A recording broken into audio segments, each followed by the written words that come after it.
faces were those of beautiful men. Their eyes glimmered with a desire that could never be fulfilled.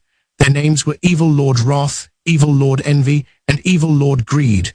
All of their eyes turned at once to focus on Momonga, but none of the monsters made a move. It was a gaze worthy of the word. Their eyes exerted an almost physical pressure. These monsters were all somewhere between level 80 and 90. They had been positioned as guards around Demiurge's residence, the red-hot shrine where the gate to the 8th level was. Normally, undead mobs under Shaltia's control would be stationed this close to the surface. So why were Demiurge's bodyguards here? A demon appeared. It had probably been there behind them from the beginning. It was difficult to make out in the shadows. This solved the mystery. Demiurge, when his name was spoken, a puzzled look appeared on his face. He could have wondered why his lord and master was in such a place, or he could have been surprised by the appearance of an unfamiliar monster. Momonga bet on the smaller chance. He continued walking. Even if his true identity hadn't been revealed by him standing there, it was too suspicious to remain. He decided to walk along the wall. He tried to slip past the demons without paying them any attention. He knew painfully well that their gaze was following him. He wanted to look at his feet, but he willed his weak spirit into submission. He walked proudly, chest out. When the distance between them had closed, the demons, as if by previous arrangement, all got down on one knee and bowed their heads. Demiurge, naturally, was bowing at the front of the line. His movements were so smooth and refined, he reminded Momonga of a nobleman out of a story. Lord Momonga, what in the world are you doing here without your guards? And what are you wearing? They'd seen through him instantly. He figured there was no helping it. He had been caught by the one said to be most intelligent in all of the great tomb of Nazareth, but he realized it might have been obvious anyway because he had teleported. Only someone with a guild ring could teleport freely within the tomb, so it was a dead giveaway. Ah, well, I have my reasons. And as for why I'm dressed like this, I'm sure you already know. Various shades of emotion crossed Demiurge's graceful features. Several breaths later, he answered, my apologies, Lord Momonga, but I am unable to fathom the depths of your profound call me Dark Warrior. Lord Dark Warrior, Demiurge looked like he wanted to say more, but Momonga endeavored to ignore it. He knew it was an embarrassingly generic name, but it fit right in with the other monster names. There wasn't any deep reason for the name change. Now the only ones present were Demiurge's underlings. They were all near the entrance. There would probably be lots of minions coming through. He didn't want them all calling him Momonga, Momonga. A light of understanding had gone on in Demiurge's expression. What had he decided Momonga was feeling? I see, so that's why. Huh, you see what? Momonga stopped himself from asking. He was just an ordinary guy. He couldn't imagine what line of reason Demiurge had used or what kind of conclusion he had reached with his overflowing wisdom. He just stood there under his close helmet in a non-existent cold sweat, hoping his true intentions wouldn't be found out. Lord Momonga Dark Warrior, I have grasped one part of your profound intentions. It is certainly a show of consideration befitting our ruler. However, it would not do for me to overlook you being out without an escort. I deeply understand what a bother this must be, but I beg that you will pity me with your mercy. I suppose I have no choice. I will allow one guard to accompany me. An elegant smile spread across Demiurge's face. I appreciate you granting my selfish request, Lord Dark Warrior. You don't need the Lord with Dark Warrior. Surely you can't be serious. Such a thing would be unforgivable. Of course, if it were for an infiltration mission or I was on a special mission and had orders from you, I would obey them. But do you think anyone in all of Nazareth could refer to you, Lord Momonga, I mean, Lord Dark Warrior, without saying Lord? Momonga was overwhelmed by Demiurge's ardent speech and nodded several times. That said, inside, he felt that this repeated emphasis on Dark Warrior was meant to poke fun at the absurdity of it. He began to regret choosing the name so hastily. How rude of me. I am taking up your precious time, Lord Mo Dark Warrior. Then you all stand by here and explain where I've gone. Understood, Master Demiurge. Well, it seems like your minions have agreed. Shall we, Demiurge? Demiurge bowed as a token of his subordination, and Momonga slipped past him to head out. Demiurge straightened up a moment later and accompanied him. Why was Lord Moahem Dark Warrior dressed like that? I don't know, but there must be some reason. The evil lords, who had remained quietly, voiced their questions. They hadn't known it was him just because he'd teleported. There was another way. Momonga could not perceive them, but all the minions in the great tomb of Nazarick, or rather, all the minions that belonged to Aints Ul Gaun, gave off a wavering signal. They used this signal mainly to determine if someone was an ally or not. The 41 supreme beings currently just Momonga felt to the minions like absolute rulers. It was a bright signal. It could be sensed even at a distance. That is why even though he was covered in armor, there was no mistaking him. They would have known it was him instantly, even if he had strolled in instead of teleported, and it was easy to distinguish that signal from any others. The double door leading to Nazarick's first level opened, and someone walked up the stairs. The signal that seemed to emanate to them was that of a floor guardian. Reaching the top of the stairs, captain of the floor guardians, the beautiful Albedo, came into view. Registering the arrival of the person their direct master had been waiting for, the evil lords got down on one knee. Albedo took their obedience in stride. She looked around the room without stopping to notice them. She turned to the evil lords only after not managing to find whom she was looking for. Then she walked in front of them and asked, "I don't seem to see Demiurge around. Do you know where he is?" "Well, actually, someone named Lord Dark Warrior came here alone a little while ago. So Master Demiurge left to accompany him." "Lord Dark Warrior? I don't know any minions by that name." "And Demiurge, a guardian, accompanied him? Isn't that a bit absurd?" The evil lords glanced at one another, unsure what to do. Seeing this, Albedo smiled gently. "Might a bunch of minions be daring to hide something from me?" Though there was kindness in her words, the evil lords sensed the iciness of a final warning and concluded this was not something they should hide. "Master Demiurge judged that this Lord Dark Warrior was the one whom we serve. Lord Momonga was here." Her voice was a bit frantic. An evil lord replied calmly, "Well, his name was Lord Dark Warrior, but what about his guard? Did they know he was coming here? If Demiurge agreed to meet me here, he must have known Lord Momonga was coming. But more importantly, I need clothes. Draw me a bath." She fingered her dress. Since she had been working in various places without rest, her clothes were dirty and the ends of her hair were tangled. Even her wings were a bit of a mess. But for such a peerless beauty as Albedo, that amount of grit was hardly a minus at all. It was like subtracting from 100 million. It meant practically nothing. Her beauty was hardly detracted from, but from Albedo's point of view, she was not fit to present herself to the one she loved above all others. "The nearest bath is in Sholtia's room. She'll be suspicious, but I have no other choice. You guys bring me some clothes from my room. Do it quickly." Albedo was about to race off, but one of the evil lords called out to her. It was an envy. "Mistress Albedo, if you'll excuse me, wouldn't it perhaps be better to go as you are?" "What are you talking about?" She stopped. She bristled because she felt she was being asked to show herself to him filthy. I meant that the fact that such a beautiful woman as yourself has been working so hard for him might make a good impression. It could be advantageous for you in the end." Not only that, another evil lord continued, "If you take a whole bath and make all the preparations to go before Lord Momonga, the Dark Warrior, that would take quite some time. If you missed him, it would be such a waste." Albedo moaned. It annoyed her, but they were right. That makes sense. "It seems it's been so long since I've seen Lord Momonga that I'm not thinking quite straight. It's been 18 hours. Don't you think 18 hours is just too long?" "I do, it's too long. I need to get the groundwork of our operations laid so I can guard him personally. Now, grumbles aside, first, I must see Lord Momonga." "Where did he go?" "He went outside just a moment ago." "I see." Her reply was curt, but she was smiling. She was anticipating seeing Momonga, and her wings fluttered adorably. Her footsteps were quick as she bustled by the evil lords. Then she stopped and addressed them once more. "I just want to ask one more thing. Do you really think Lord Momonga will be pleased if I show up all dirty?" The scenery that stretched out before Momonga after he left the mausoleum was breathtaking.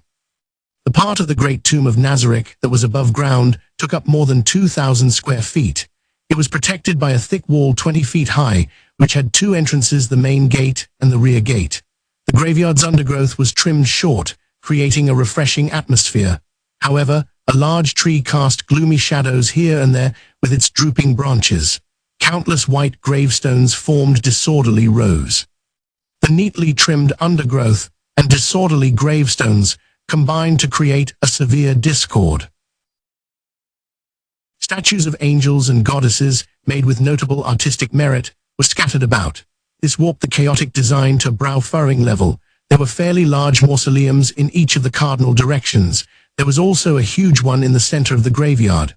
The central mausoleum was surrounded by armed warrior statues, about 20 feet tall. This central mausoleum was the entrance to the great tomb of Nazarick. It was the place from which Momonga had just come.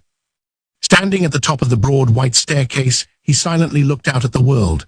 Helheim, the world the great tomb of Nazarick was from, was eternally dark and cold, perpetual night made for dismal scenery.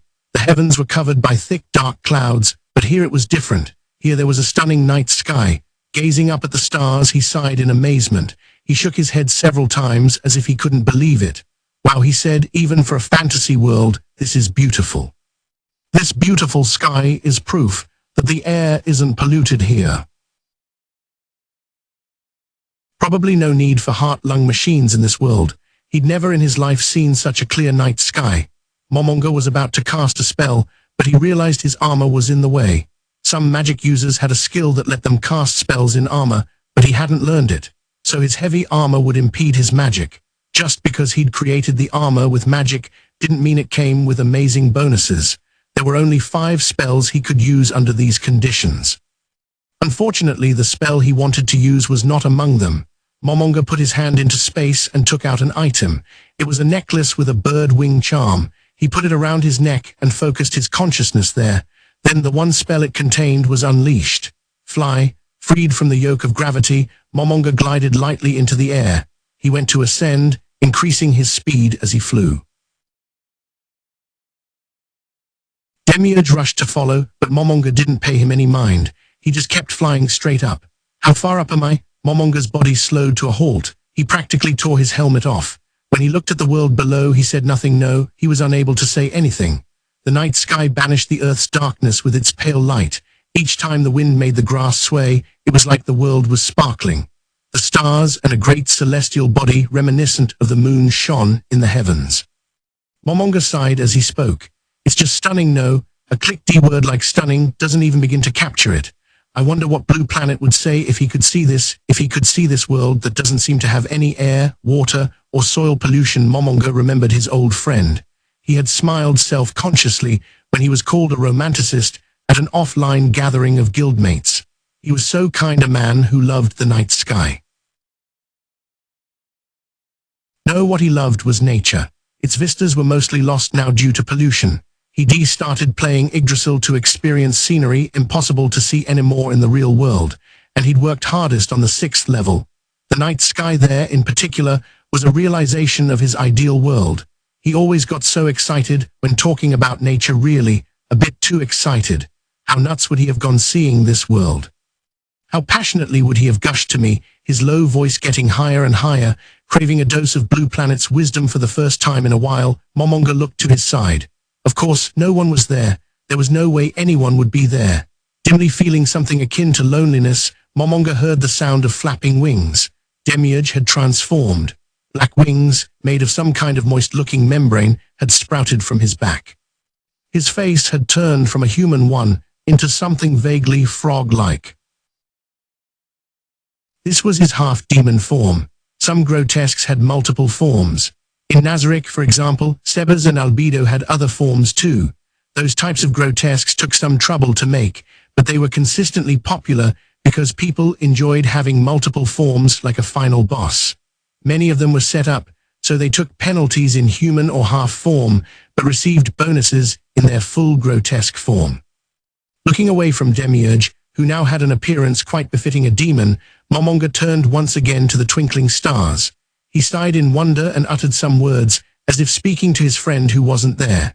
Being able to see just by the light of the moon and the stars, this definitely can't be the real world. Blue Planet. Everything sparkles like a box of jewels. Perhaps it is a box of jewels. This world must be beautiful, because it contains jewels you are meant to adorn yourself with. Lord Momo, Dark Warrior, Demiurge, answered with what seemed like flattery.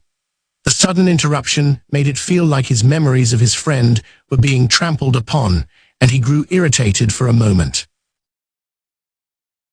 But looking at such a beautiful world made all his anger fade away. Looking down at the world like this made it seem so puny. He felt like acting like the ruler of some league of evil wouldn't be such a bad idea. It truly is beautiful. Perhaps this untouched box of jewels exists to be mine for the taking. Momonga held his hand up near his face and made a fist. Almost all the stars in the heavens fit inside his hand. Of course, they were only hidden from view by his hand. He shrugged at what a childish thing he'd done and murmured to Demiurge, "No, I shouldn't monopolize it. The great tomb of Nazarick, my friends in Aints Ul Gown, they should be adorned as well. That's a very attractive idea, my lord. If you wish it, and if I may get your permission, I would mobilize Nazarick's entire army and take this whole box of jewels for you." "Nothing would make me happier than to do that and offer it to you, whom I respect most highly." Momonga chuckled softly at the melodrama. Demiurge must also be a bit drunk on this ambience, but that sentiment is foolish when we don't even know what kind of beings inhabit this world. It's possible that we are nothings here, but him taking over the world does sound kind of fun.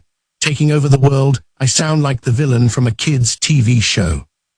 It wouldn't be such an easy thing to do either. There would be the issue of how to rule the world after it was taken over. There would also be the issue of how to maintain public order and stop rebellions before they started. So many problems crop up when various countries get brought under unified rule. If you think about all that even a little bit, it makes it seem like there are no benefits to world conquest. Even Momonga knew all that. He said it out of a childish desire. The world was pretty, so he wanted to have it.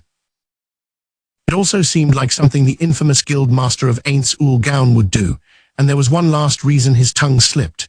Actually, there was one more reason. He recalled the former guild members Ulbert, Lucifer, Variable Talisman, and Belliver. They had joked that they should conquer at least one of Yggdrasil's worlds. He felt safe knowing that Demiurge was the smartest guy in Nazarick. Therefore, Demiurge would probably understand he was about as serious as a kid making a joke. If Momonga had seen the look on the froggy face behind him, he wouldn't have let the conversation end there. Instead of looking at Demiurge as he should have, he gazed at the boundary line of the heavens. It embraced both the earth and the stars, the horizon. An unknown world, but am I really the only one here? Couldn't some of the other guild members be here too? It wasn't possible to make alternate characters in Yggdrasil. But he could imagine a scenario where someone who had once quit made a new character and came back for the last day. Hero was logged out, but there was still the possibility that he was here. Momonga being in this world was strange enough. If he considered the fact that the entire situation was unknown, he couldn't completely deny that guildmates who quit the game had also been sucked in. Messages hadn't worked, but there were many potential explanations for that. Perhaps the geography was different, or the effect of the spell had changed. In that case, I should spread the name of Aints Ul Gown throughout the world. If someone from his guild were here, they would hear of it. Once they did, they would surely come to find him. He was confident that their bonds of friendship were at least that strong. Tossed on the ocean of his thoughts, Momonga looked at Nazarick. A huge spectacle was just beginning. A span of dirt more than 100 yards wide began to undulate like the sea. Little swells rose one after the other out of the plain. They slowly moved in one direction, swallowing each other up. Gradually, they began to form one mass. Eventually, it grew to the size of a hill and swept toward Nazarick. The attacking dirt broke on the solid walls and scattered.